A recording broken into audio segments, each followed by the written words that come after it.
ನಮಸ್ಕಾರ ಎಲ್ಲರಿಗೂ 2026ನೇ ಮುಂಗಾರು ಹಂಗಾಮಿನಲ್ಲಿ ರೈತರು ಬೆಳೆದಿರುವಂತಹ ಬೆಳೆಗಳಿಗೆ ವಿಮೆ ಕೂಡ ಮಾಡಬಹುದಾಗಿರುತ್ತೆ. ಬೆಳೆ ವಿಮೆ ಅರ್ಜಿ ಪ್ರಾರಂಭವಾಗಿದೆ. ರೈತರು ಅರ್ಜಿನ ಸಲ್ಲಿಸಬೇಕು ಅನ್ಕೊಂಡಿದ್ರಿ ಅಂತಂದ್ರೆ ಈ ಒಂದು ಸಂದರ್ಭದಲ್ಲಿ ರೈತರು ಅರ್ಜಿನ ಕೂಡ ಸಲ್ಲಿಸಬಹುದಾಗಿರುತ್ತೆ. ಯಾವ ಬೆಳೆಗಳಿಗೆ ಎಷ್ಟೆಷ್ಟು ಹಣ ಸಿಗುತ್ತೆ, ರೈತರು ಕಟ್ಟಬೇಕಾಗಿರುವಂತಹ ಅಥವಾ ತುಂಬಬೇಕಾಗಿರುವಂತಹ ಹಣ ಎಷ್ಟು, ರೈತರು ಯಾವ ರೀತಿಯಾಗಿ ಅರ್ಜಿನ ಸಲ್ಲಿಸಬೇಕು, ಯಾವೆಲ್ಲ ದಾಖಲಾತಿಗಳನ್ನ ಕೊಡಬೇಕಾಗುತ್ತೆ ಅಂತ ಇವತ್ತಿನ ವಿಡಿಯೋದಲ್ಲಿ ನಿಮಗೆ ಸಂಪೂರ್ಣವಾಗಿ ಮಾಹಿತಿನ ತಿಳಿಸ್ಕೊಡ್ತಾ ಇದ್ದೀನಿ. ಸೊ ಅದಕ್ಕಿಂತ ಮುಂಚೆ ತಮ್ಮಲ್ಲಿ ಒಂದು ಸಣ್ಣ ರಿಕ್ವೆಸ್ಟ್, ತಾವಿನ್ನವರೆಗೂ ನಮ್ಮ ಒಂದು ಚಾನಲ್ನ ಸಬ್ಸ್ಕ್ರೈಬ್ ಮಾಡಿಲ್ಲ ಅಂತಂದ್ರೆ ದಯವಿಟ್ಟು ನಮ್ಮ ಒಂದು ಚಾನಲ್ನ ಸಬ್ಸ್ಕ್ರೈಬ್ ಮಾಡಿ ಹಾಗೂ ಪಕ್ಕದಲ್ಲಿರುವಂತಹ ಬೆಲ್ ಐಕನ್ ಅನ್ನು ಕ್ಲಿಕ್ ಮಾಡಿ. GSP ಕ್ಲರ್ಕ್ಸ್ ಚಾನಲ್ ಅನ್ನು ಸಬ್ಸ್ಕ್ರೈಬ್ ಮಾಡೋದ್ರಿಂದ ರೈತರಿಗೆ ಉಪಯುಕ್ತ ಆಗುವಂತಹ ಮಾಹಿತಿಗಳು ಹಾಗೂ ಕೇಂದ್ರ ಸರ್ಕಾರದ ಕಡೆಯಿಂದ ಮತ್ತು ರಾಜ್ಯ ಸರ್ಕಾರದ ಕಡೆಯಿಂದ ಸಿಗುವಂತಹ ಯೋಜನೆಗಳ ಮಾಹಿತಿಗಳನ್ನ ಕೂಡ ನಮ್ಮ ಒಂದು ಚಾನಲ್ ಇಂದ ನೀವು ಪಡೆಯಬಹುದಾಗಿರುತ್ತೆ. ಸೊ ಅದರಿಂದಾಗಿ ದಯವಿಟ್ಟು ನಮ್ಮ ಒಂದು ಚಾನಲ್ನ ಸಬ್ಸ್ಕ್ರೈಬ್ ಮಾಡ್ಕೊಳ್ಳೋದು ಮಾತ್ರ ಮರಿಬೇಡಿ. ರೈತರು ಮುಂಗಾರು ಹಂಗಾಮಿನಲ್ಲಿ ಬೆಳೆದಿರುವಂತಹ ಬೆಳೆಗಳ ಮೇಲೆ ಕ್ರಾಪ್ ಇನ್ಸೂರೆನ್ಸ್ ಅಥವಾ ಬೆಳೆ ವಿಮೆಯನ್ನ ಮಾಡಿಸಿದ್ರಿ ಅಂತಂದ್ರೆ ಪ್ರಕೃತಿಯ ವಿಕೋಪದಿಂದ ಬೆಳೆದಿರುವಂತಹ ಬೆಳೆಗಳು ಏನಾದರೂ ಹಾನಿಗೊಳಗಾಯಿತು ಅಥವಾ ಬೆಳೆಗಳು ನಷ್ಟ ಆಯಿತು ಅಂತಂದ್ರೆ ರೈತರು ಕ್ರಾಪ್ ಇನ್ಸೂರೆನ್ಸ್ ಅಥವಾ ಬೆಳೆ ವಿಮೆಯನ್ನ ಕೂಡ ಪಡೆಯಬಹುದಾಗಿರುತ್ತೆ. ಬೆಳೆ ವಿಮೆ ಅಥವಾ ಕ್ರಾಪ್ ಇನ್ಸೂರೆನ್ಸ್ಗೆ ರೈತರು ಅರ್ಜಿನ ಸಲ್ಲಿಸಬೇಕು ಅನ್ಕೊಂಡಿದ್ರಿ ಅಂತಂದ್ರೆ ಈ ಒಂದು ಸಂದರ್ಭದಲ್ಲಿ ರೈತರು ಅರ್ಜಿನ ಕೂಡ ಸಲ್ಲಿಸಬಹುದಾಗಿರುತ್ತೆ. ಬೆಳೆ ವಿಮೆಗೆ ಅರ್ಜಿ ಸಲ್ಲಿಸುವಂತ ಪ್ರಕ್ರಿಯೆ ಆರಂಭದಲ್ಲೇ ಇರುವಂತದ್ದು. ಹಾಗಾಗಿ ರೈತರು ಈ ಒಂದು ಸಂದರ್ಭದಲ್ಲಿ ಅರ್ಜಿನ ಕೂಡ ಸಲ್ಲಿಸಬಹುದಾಗಿರುತ್ತೆ. ರೈತರು ಅರ್ಜಿನ ಸಲ್ಲಿಸೋಕ್ಕಿಂತ ಮುಂಚೆ ಯಾವ ಬೆಳೆಗಳಿಗೆ ಎಷ್ಟೆಷ್ಟು ಹಣ ಸಿಗುತ್ತೆ, ರೈತರು ಕಟ್ಟಬೇಕಾಗಿರುವಂತಹ ಅಥವಾ ತುಂಬಬೇಕಾಗಿರುವಂತಹ ಹಣ ಎಷ್ಟು ಅಂತ ಮೊದಲನೇದಾಗಿ ನೀವು ತಿಳಿದುಕೊಳ್ಳಬೇಕಾಗಿರುತ್ತೆ. ನಿಮ್ಮ ಜಮೀನಲ್ಲಿ ಅಥವಾ ನಿಮ್ಮ ಒಂದು ಹೊಲದಲ್ಲಿ ಯಾವ ಒಂದು ಬೆಳೆನ ಬೆಳೆದಿರ್ತೀರಾ ಆ ಒಂದು ಬೆಳೆಗೆ ಎಷ್ಟು ಹಣವನ್ನ ಕಟ್ಟಬೇಕಾಗುತ್ತೆ ಅಂತ ನೀವು ಮೊದಲನೇದಾಗಿ ತಿಳಿದುಕೊಳ್ಳಬೇಕಾಗಿರುತ್ತೆ. ಅದರಿಂದಾಗಿ ನಿಮ್ಮ ಒಂದು ಫೋನಿನ ಮುಖಾಂತರ ಸಂರಕ್ಷಣೆ ಅನ್ನೋ ಒಂದು ವೆಬ್ಸೈಟ್ಗೆ ಭೇಟಿ ನೀಡಬೇಕಾಗಿರುತ್ತೆ. ಇದು ಕರ್ನಾಟಕ ಸರ್ಕಾರದ ಅಫಿಷಿಯಲ್ ವೆಬ್ಸೈಟ್ ಆಗಿರುತ್ತೆ. ಈ ಒಂದು ವೆಬ್ಸೈಟ್ ಲಿಂಕ್ ನಾನು ಈ ಒಂದು ವಿಡಿಯೋ ಕೆಳಗಡೆ ಇರುವಂತಹ ಡಿಸ್ಕ್ರಿಪ್ಷನ್ ಬಾಕ್ಸ್ ಅಲ್ಲಿ ಕೊಟ್ಟಿರ್ತೀನಿ. ನೀವು ಅಲ್ಲಿಂದ ಓಪನ್ ಮಾಡ್ಕೊಂಡ್ರೆ ಇಲ್ಲಿ ಕಾಣುವಂತ ವೆಬ್ಸೈಟ್ಗೆ ನೇರವಾಗಿ ಭೇಟಿ ನೀಡುತ್ತೀರಾ. ಈ ಒಂದು ವೆಬ್ಸೈಟ್ಗೆ ಭೇಟಿ ನೀಡಿದ ನಂತರ ವರ್ಷದ ಆಯ್ಕೆ ಅಂತಿರುತ್ತೆ. 2026-27 ಅಂತಿರುತ್ತೆ. ಋತು ಅಂತ ಇದೆ ನೋಡಬಹುದು, ಖಾರೀಫ್ ಅಂತ ಬಂದಿರುತ್ತೆ, ಅಂದ್ರೆ ಮುಂಗಾರು ಅಂತ ಹೇಳ್ಬೋದು.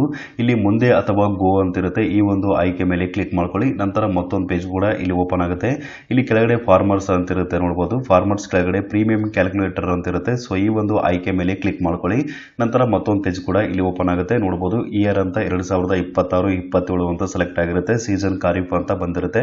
ಇಲ್ಲಿ ಡಿಸ್ಟಿಕ್ ನ ಆಯ್ಕೆ ಮಾಡ್ಕೋಬೇಕಾಗಿರುತ್ತೆ. ನಮ್ಮ ಕರ್ನಾಟಕದಲ್ಲಿರುವಂತಹ ಎಲ್ಲ ಜಿಲ್ಲೆಗಳ ಪಟ್ಟಿನ ಕೊಟ್ಟಿರ್ತಾರೆ. ಇದರಲ್ಲಿ ನಿಮ್ಮ ಒಂದು ಜಿಲ್ಲೆ ಯಾವುದಾಗಿರುತ್ತೋ ಆ ಒಂದು ಜಿಲ್ಲೆನ ಆಯ್ಕೆ ಮಾಡ್ಕೊಳ್ಳಿ. ನಂತರ ತಾಲೂಕು ಅಂತ ಬಂದಿರುತ್ತೆ, ನಿಮ್ಮ ಒಂದು ತಾಲೂಕನ್ನ ಆಯ್ಕೆ ಮಾಡ್ಕೊಳ್ಳಿ. ಅದೇ ರೀತಿಯಾಗಿ ಹೋಬಳಿ ಅಂತ ಬಂದಿರುತ್ತೆ, ನಿಮ್ಮ ಒಂದು ಹೋಬಳಿನ ಆಯ್ಕೆ ಮಾಡ್ಕೊಳ್ಳಿ. ನಂತರ ವಿಲೇಜ್ ಅಂತ ಬಂದಿರುತ್ತೆ, ನಿಮ್ಮ ಒಂದು ಊರು ಅಥವಾ ವಿಲೇಜ್ ಯಾವುದಾಗಿರುತ್ತೋ ಅದನ್ನ ಆಯ್ಕೆ ಮಾಡ್ಕೊಳ್ಳಿ. ನಂತರ ಬೆಳೆ ಅಥವಾ ಕ್ರಾಪ್ ಅಂತ ಬಂದಿರುತ್ತೆ. ಇಲ್ಲಿ ಸೆಲೆಕ್ಟ್ ಅಂತ ಇರುತ್ತೆ ನೋಡಬಹುದು. ಈ ಒಂದು ಆಯ್ಕೆ ಮೇಲೆ ಕ್ಲಿಕ್ ಮಾಡ್ಕೊಳ್ಳಿ. ನಂತರ ನಿಮ್ಮ ಒಂದು ಊರಿನಲ್ಲಿ ಬೆಳೆದಿರುವಂತಹ ಬೆಳೆಗಳ ಪಟ್ಟಿ ಕೂಡ ಬಂದಿರುತ್ತೆ. ಇದರಲ್ಲಿ ನಿಮ್ಮ ಒಂದು ಜಮೀನಲ್ಲಿ ಯಾವ ಒಂದು ಬೆಳೆನ ಬೆಳೆದಿರ್ತೀರಾ ಆ ಒಂದು ಬೆಳೆನ ಆಯ್ಕೆ ಮಾಡ್ಕೋಬೇಕಾಗಿರುತ್ತೆ. ನಿಮ್ಮ ಒಂದು ಭೂಮಿ ಏನಾದರೂ ನೀರಾವರಿ ಇದೆಯಾ ಅಥವಾ ಮಳೆ ಆಧಾರಿತ ಇದೆಯಾ ಅಂತ ನೀವು ಇಲ್ಲಿ ಸೆಲೆಕ್ಟ್ ಮಾಡ್ಕೋಬೇಕಾಗಿರುವಂತದ್ದು. ಉದಾಹರಣೆಯಾಗಿ ಹೇಳಬೇಕು ಅಂತಂದ್ರೆ ನಿಮ್ಮ ಒಂದು ಭೂಮಿಯಲ್ಲಿ ನೀವು ಹತ್ತಿನ ಬೆಳೆದಿರ್ತೀರಾ, ಹತ್ತಿ ಏನಾದರೂ ಬೆಳೆದಿದ್ರಿ ಅದು ನೀರಾವರಿ ಪ್ರದೇಶದಲ್ಲಿ ಅಂತಂದ್ರೆ ಹತ್ತಿ ನೀರಾವರಿ ಅಂತ ಆಯ್ಕೆ ಮಾಡ್ಕೋಬೇಕಾಗಿರುತ್ತೆ. ಒಂದು ವೇಳೆ ಏನಾದರೂ ನಿಮ್ಮ ಒಂದು ಭೂಮಿ ನೀರಾವರಿ ಇರಲಿಲ್ಲ ಅಂತಂದ್ರೆ ಹತ್ತಿ ಮಳೆ ಆಧಾರಿತ ಅಂತ ಆಯ್ಕೆ ಮಾಡ್ಕೋಬಹುದು. ಇಲ್ಲಿ ಹತ್ತಿ ನೀರಾವರಿನ ಆಯ್ಕೆ ಮಾಡ್ಕೊಂಡು ನಿಮಗೆ ತೋರಿಸ್ತಾ ಇದ್ದೀನಿ. ನಂತರ ಬೆಳೆ ವಿಸ್ತೀರ್ಣ ಎಕರೆ ಅಂತ ಕೇಳಿರ್ತಾರೆ, ಅಂದ್ರೆ ಎಷ್ಟು ಎಕರೆದಲ್ಲಿ ಬೆಳೆನ ಬೆಳೆದಿದ್ದೀರಾ ಅಂತ ಕೇಳಿರ್ತಾರೆ. ನಿಮ್ಮ ಭೂಮಿಯಲ್ಲಿ ಎಷ್ಟು ಎಕರೆ ಬೆಳೆನ ಬೆಳೆದಿರ್ತೀರಾ ಆ ಒಂದು ಎಕರೆ ಮತ್ತು ಗುಂಟೆನ ಎಂಟರ್ ಮಾಡಬೇಕಾಗಿರುತ್ತೆ. ಇಲ್ಲಿ ಉದಾಹರಣೆಯಾಗಿ 2 ಎಕರೆ 20 ಗುಂಟೆ ಅಂತ ನಾನು ಎಂಟರ್ ಮಾಡಿದ್ದೀನಿ. ನಿಮ್ಮ ಒಂದು ಭೂಮಿ ಎಷ್ಟಾಗಿರುತ್ತೋ ಸೊ ಅಷ್ಟನ್ನ ಎಂಟರ್ ಮಾಡಿ. ನಂತರ ಪ್ರೀಮಿಯಂ ವಿವರ ಅಂತ ಇರುತ್ತೆ ನೋಡಬಹುದು. ಪ್ರೀಮಿಯಂ ವಿವರದ ಮೇಲೆ ಕ್ಲಿಕ್ ಮಾಡ್ಕೊಳ್ಳಿ. ಕ್ರಾಪ್ ಇನ್ಸೂರೆನ್ಸ್ ಅಥವಾ ಬೆಳೆ ವಿಮೆಗೆ ಸಂಬಂಧಪಟ್ಟ ವಿವರಗಳು ಕೂಡ ಇಲ್ಲಿ ಸಂಪೂರ್ಣವಾಗಿ ಬಂದಿರುತ್ತೆ. ನೀವು ಎಷ್ಟು ಎಕರೆ ಎಷ್ಟು ಗುಂಟೆನ ಆಯ್ಕೆ ಮಾಡ್ಕೊಂಡಿರ್ತೀರ ಅಥವಾ ಎಂಟರ್ ಮಾಡಿರ್ತೀರ ಆ ಒಂದು ಎಕರೆ ಮತ್ತು ಗುಂಟೆ ಕೂಡ ನಿಮಗೆ ಇಲ್ಲಿ ಕಾಣ್ತಾ ಇರುತ್ತೆ. ನಂತರ ನೀವು ಯಾವ ಒಂದು ಬೆಳೆನ ಆಯ್ಕೆ ಮಾಡ್ಕೊಂಡಿರ್ತೀರ ಆ ಒಂದು ಬೆಳೆಗೆ ಸಂಬಂಧಪಟ್ಟಾಗೆ ವಿಮಾ ಮೊತ್ತ ಕೂಡ ರೈತರಿಗೆ ಸಿಗುವಂಥದ್ದು. ವಿಮಾ ಮೊತ್ತ ಅಂತ ಇದೆ ನೋಡಬಹುದು. ರೂಪಾಯಿಗಳಲ್ಲಿ ನೋಡುವುದಾದರೆ 87,384 ರೂಪಾಯಿ 96 ಪೈಸೆ ಅಂತಿದೆ. ಇದು 2 ಎಕರೆ 20 ಗುಂಟೆ ಹತ್ತಿ ನೀರಾವರಿಗೆ ಸಿಗ್ತಾ ಇರುವಂತಹ ವಿಮಾ ಮೊತ್ತ ಅಥವಾ ಕ್ರಾಪ್ ಇನ್ಸೂರೆನ್ಸ್ ಅಂತ ಹೇಳ್ಬೋದು. ವಿಮಾ ಮೊತ್ತದಲ್ಲಿ ನೀವು ಮೊದಲನೇದಾಗಿ ಚೆಕ್ ಮಾಡ್ಕೋಬೇಕಾಗಿರುತ್ತೆ ಎಷ್ಟು ಹಣ ಸಿಗುತ್ತೆ ಅಂತ. ನಂತರ ಒಟ್ಟು ವಿಮಾ ಕಂತು ಅಂತ ಇದೆ ನೋಡಬಹುದು. 7% ಅಂತ ಇದೆ. 7% ಅಂತ ಹೇಳಿದ್ರೆ 6,116 ರೂಪಾಯಿ 95 ಪೈಸೆ ಅಂತ ಇದೆ. ಇದರಲ್ಲಿ ರೈತನ ಪಾಲು ಅಥವಾ ರೈತರು ಕಟ್ಟಬೇಕಾಗಿರುವಂತಹ ಹಣ ಎಷ್ಟು ಅಂತಂದ್ರೆ 5% ಅಂತ ಹೇಳಿದರೆ 4,369 ರೂಪಾಯಿ 25 ಪೈಸೆ ಅಂತ ಹೇಳಿದರೆ ಇಷ್ಟು ಹಣವನ್ನ ರೈತರು ಪಾವತಿ ಮಾಡಬೇಕಾಗಿರುತ್ತೆ. ಅಂದ್ರೆ ಕ್ರಾಪ್ ಇನ್ಸೂರೆನ್ಸ್ ಪಡೆಯಲು ಹಣವನ್ನ ಕೊಡಬೇಕಾಗಿರುತ್ತೆ. ಇಲ್ಲಿ ಕೇಂದ್ರದ ಪಾಲು ಅಂತ ನೋಡಬಹುದು, ಅಂದ್ರೆ ಸೆಂಟ್ರಲ್ ಗವರ್ಮೆಂಟ್ ಕಡೆಯಿಂದ ಸಿಗ್ತಾ ಇರುವಂತದ್ದು ₹873.85 ಕೇಂದ್ರ ಸರ್ಕಾರದ ಕಡೆಯಿಂದ ಪಾವತಿ ಮಾಡ್ತಾರೆ. ರಾಜ್ಯ ಸರ್ಕಾರದ ಕಡೆಯಿಂದ ₹873.85 ಪಾವತಿ ಮಾಡ್ತಾರೆ. ಒಟ್ಟು ವಿಮಾ ಕಂತು ₹6,116.95 ಆಗಿರುತ್ತೆ. ಇದರಲ್ಲಿ ಮುಖ್ಯವಾಗಿ ರೈತರು ಕಟ್ಟಬೇಕಾಗಿರುವಂತದ್ದು ₹4,369.25 ಆಗಿರುತ್ತೆ. ಈ ರೀತಿಯಾಗಿ ನಿಮ್ಮ ಒಂದು ಬೆಳೆ ಪ್ರಕಾರ ಪ್ರೀಮಿಯಂ ಲೆಕ್ಕಾಚಾರವನ್ನ ಮಾಡಬಹುದಾಗಿರುತ್ತೆ.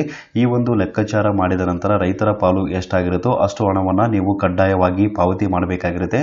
ಬೆಳೆ ವಿಮೆಗೆ ರೈತರು ಅರ್ಜಿನ ಸಲ್ಲಿಸಬೇಕಾಗಿತ್ತು ಅಂತಂದ್ರೆ ಯಾವೆಲ್ಲ ದಾಖಲಾತಿಗಳನ್ನ ಕೊಡಬೇಕಾಗುತ್ತೆ ಅಂತ ಕೇಳಿದ್ರೆ, ಮೊದಲನೇದಾಗಿ ರೈತರ ಆಧಾರ್ ಕಾರ್ಡ್ನ ಕೊಡಬೇಕಾಗಿರುತ್ತೆ.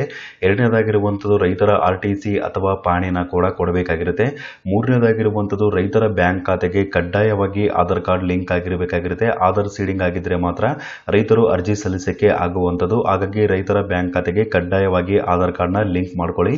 ಈ ಎಲ್ಲ ದಾಖಲಾತಿಗಳನ್ನ ಕೊಟ್ಟು ರೈತರು ಕ್ರಾಪ್ ಇನ್ಸೂರೆನ್ಸ್ ಅಥವಾ ಬೆಳೆ ವಿಮೆಗೆ ಅರ್ಜಿನ ಕೂಡ ಸಲ್ಲಿಸಬಹುದಾಗಿರುತ್ತೆ. ಹಾಗಾದ್ರೆ ರೈತರು ಯಾವ ರೀತಿಯಾಗಿ ಅರ್ಜಿನ ಸಲ್ಲಿಸಬೇಕು ಅಂತ ಕೇಳಿದ್ರೆ, ನೀವೇ ಸ್ವತಃ ನಿಮ್ಮ ಒಂದು ಫೋನಿನ ಮುಖಾಂತರ ಅರ್ಜಿನ ಸಲ್ಲಿಸಕ್ಕೆ ಆಗಲ್ಲ. ನೀವು ಕಡ್ಡಾಯವಾಗಿ ನಿಮ್ಮ ಹತ್ತಿರದ ಕೇಂದ್ರಗಳಿಗೆ ಭೇಟಿ ನೀಡಬೇಕಾಗಿರುತ್ತೆ. ಕೇಂದ್ರಗಳು ಯಾವ್ಯಾವು ಅಂತ ಕೇಳಿದ್ರೆ, ಗ್ರಾಮ 1 ಕೇಂದ್ರ ಆಗಿರ್ಬೋದು ಅಥವಾ CSC ಕೇಂದ್ರಗಳಾಗಿರ್ಬೋದು. ಈ ಒಂದು ಕೇಂದ್ರಗಳಿಗೆ ಭೇಟಿ ನೀಡಿ ನೀವು ಅರ್ಜಿನ ಕೂಡ ಸಲ್ಲಿಸಬಹುದಾಗಿರುತ್ತೆ. ಈ ಒಂದು ಮಾಹಿತಿ ನಮ್ಮ ರೈತರಿಗೆ ತಿಳಿದಿರಲಿ ಅಂತ ನಾನು ಇವತ್ತಿನ ವಿಡಿಯೋದ ಮೂಲಕ ನಿಮಗೆ ಮಾಹಿತಿನ ತಿಳಿಸಿಕೊಟ್ಟಿದ್ದೀನಿ. ಸೊ ಈ ಒಂದು ಮಾಹಿತಿ ನಿಮಗೆ ಇಷ್ಟವಾಗಿತ್ತು ಅಂತಂದ್ರೆ ಮಾಹಿತಿ ಅಥವಾ ವಿಡಿಯೋಕ್ಕೊಂದು ತಪ್ಪದೆ ಲೈಕ್ ಮಾಡಿ ಹಾಗೂ ಎಲ್ಲರಿಗೂ ಈ ವಿಡಿಯೋನ ಶೇರ್ ಮಾಡಿ. ಸಬ್ಸ್ಕ್ರೈಬ್ ಮಾಡೋದು ಮಾತ್ರ ಮರಿಬೇಡಿ. ವಿಡಿಯೋ ನೋಡಿದ್ದಕ್ಕಾಗಿ ನಿಮಗೆ ತುಂಬಾ ಧನ್ಯವಾದಗಳು.